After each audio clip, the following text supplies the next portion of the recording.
Le débat court depuis la diffusion du premier prime consacré aux 20 ans de la Star Academy. Quelle est la meilleure saison du télécrochet?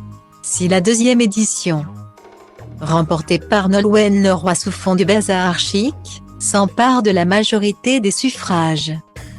La troisième possède également son lot d'adeptes, emballés par le casting hétéroclite de cette promotion. Élodie Frégé et Sophia et Saïdi n'avaient pas volé l'orange mais la vedette aux autres élèves, qui s'étaient contentés d'un rôle de faire-valoir, un peu à l'image d'un certain Édouard Algaillon.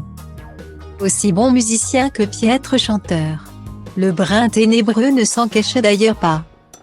Tout heureux de pouvoir continuer l'aventure jusqu'à son élimination au 6e prime.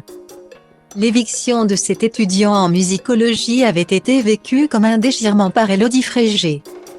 Séduite pas uniquement par les talents de guitariste de son crush au château de Damary-les-Lys, comme avec le bachelor Gianmarco Tavani ou encore l'acteur Grégory Fitoussi, la magnifique interprète de Sous la ceinture.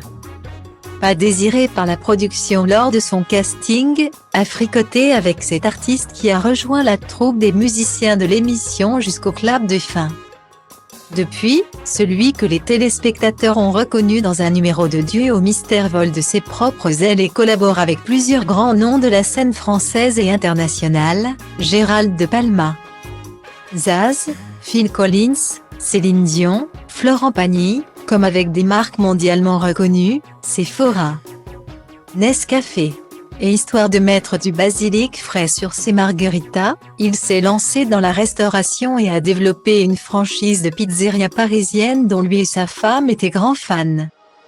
Une autre corde à sa guitare toujours aussi bien accordée.